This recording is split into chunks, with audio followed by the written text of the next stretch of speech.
राज्यातल्या जिल्हा परिषदांच्या 20 पेक्षा कमी पटसंख्येच्या शाळांमध्ये आता कंत्राटी शिक्षक नियुक्ती करण्याचा नवा निर्णय घेण्यात आलाय।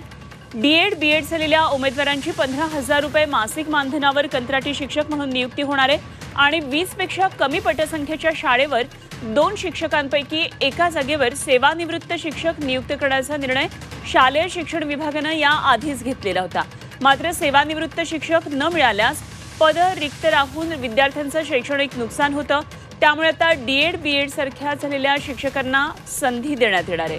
शिक्षण विभागानं हा महत्त्वपूर्ण निर्णय घेतलेला आहे। आणखी सविस्तर तपशील जाणून घेऊया। आमचे प्रतिनिधी निलेश खरमरे सध्या आपल्याबरोबर जोडले गेलेत। निलेश, अत्यंत मोठी ही बातमी आहे, शिक्षण विभागानं नवा निर्णय घेतलाय। काय नेमका निर्णयाचा परिणाम होणार आहे, काय हा सर्व निर्णय झाला, तपशीलात सांगा।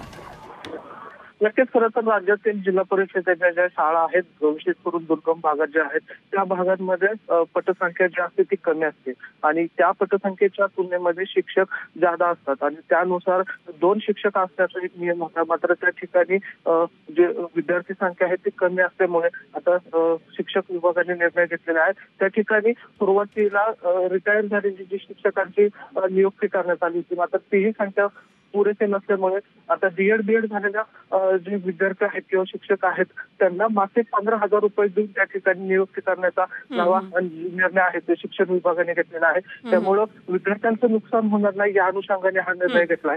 याआधीही निर्णय घेण्यात आला होता, पण त्या ठिकाणी सेवानिवृत्त शिक्षकांचा मुद्दा लक्षात आला। निलेश, एकंदरीतच विद्यार्थ्यांचं नुकसान टाळण्यासाठी हे महत्त्वाचे निर्णय घेतले जात आहेत। धन्यवाद दिलेल्या माहितीसाठी।